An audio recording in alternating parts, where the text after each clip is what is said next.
ગામ હમઢિયાળાની પડખે વિછિયાથી ખાલી 5 જ કિલોમીટર થાય. કોળીને વાડી, કોળી એનો ભગત આવીની આ બેહે કાયમ હુકી જમીન છે હું કરું, હુકી જમીન છે હું કરું. ને એકથી ભરત બાપુજી બોલાઈ ગયું, કૂવો ગાયો તો ખરો.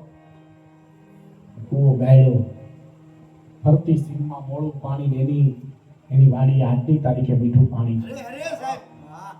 આ ગઈકાલ રાતનો તાજો દાખલો. હું રાજકોટ ગયો તો હમઢિયાળાના ચારણો અહીંયા આવ્યા તમારી પાસે, લાંબા રાબાની. એને મને ભરત બાપુની વાત કરી. તો શિક્ષકમાં નોકરી કરે છે. એને શું, એને ભજન આવડતું નથી ગાતા. ભજન કોઈ ગાવાની ચીજ જ નથી. ઢોલકા ટીપવા દેકારા કરવા એ ભજન છે જ નહીં. ભજન તો અંતરથી થાય. અને એવો પ્રગટ પરચો, કારણ કે જાદરા બાપુને આજની તારીખે એવું વરદાન છે કે તારી પેઢીએ પેઢીએ પીર થાશે. એ જાદરા બાપુ પરિવાર આપણે હજી 2 મહિના નથી અહીંયા બેઠા હતા સામે એક ભરવાડના ઘરે.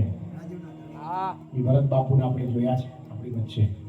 આવા સંતો બીજ કે જબુ કે મોતી પરોઈ લે તો પરોઈ લે. જો મોતીનું પરોવાઈ જાય તો વાત પૂરી થઈ જાય. અને જેને જેને આની અનુભૂતિ થાય છે એને ખબર છે આ વાતની.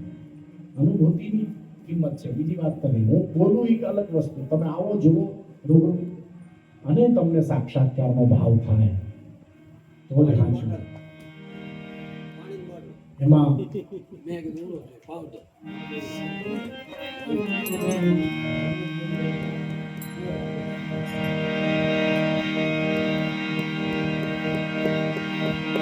પ્રવતની ધુવરડી તમુ અને એને દેવાઈ નિત્યંતા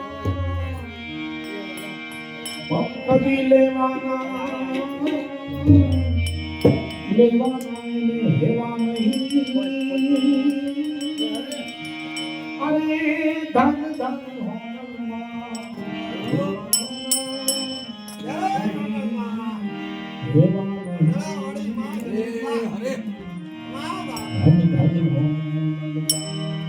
ઓળખી અજ્ઞાને વાળી અંધારી એવી કાઈ નવું છે. મજાદરનો ચારણ દુર્લો કાગ એમ કે છે કે જ્યારે ઘોર અંધારું આવી જાય, અનુભા બાવળી વાળા જામંગ એમ કહે કે એક હાથ બીજા હાથને ન જોઈ શકતો હોય એટલી નિરક્ષરતા, એટલી કુટિલતા, એટલી અજ્ઞાનતામાં જ્યારે આપણે જીવતા હોય, આપણો સમાજ જીવતો હોય, ત્યારે ક્યાંક જો આવો સાધુડો આવી જાય અને ક્યાંક જો એક તિખારો પડી જાય, એક પ્રકાશનું બિંદુ આવી જાય અને જે અજવાળું થાય, એવું અજવાળું ચારણ સમાજ માટે હોનબાઈમાં કરી ગયા.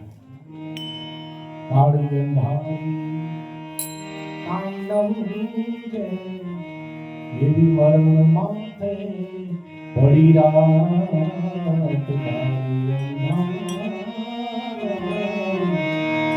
એવી કાઈ નવું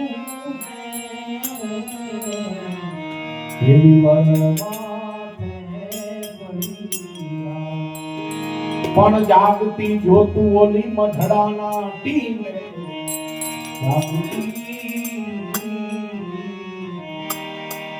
હે જાગતી જોતું ઓલી મઢડાના ટીમે વિશ્વાયુની પરિભા ઉગમના ઓરડાવાળી ભજુ તને દેયા હે લાખાયો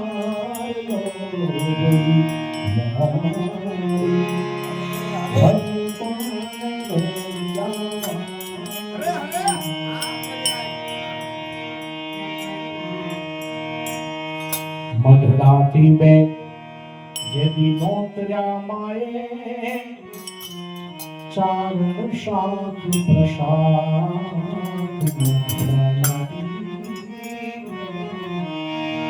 જેદી નોતર્યા માએ જેદી ચારણ સાથ પ્રસાદ પેદી રજ ઉડીને આભ ઢંકાણો રજરે પેદી રજ ઉડી અને આભ ઢંકાણો એની હુરજ પૂરે છે શાખ પોતા વટ પાળવા વાળી હે ભજુ તને ભેલા હે લાખા લો બલિયા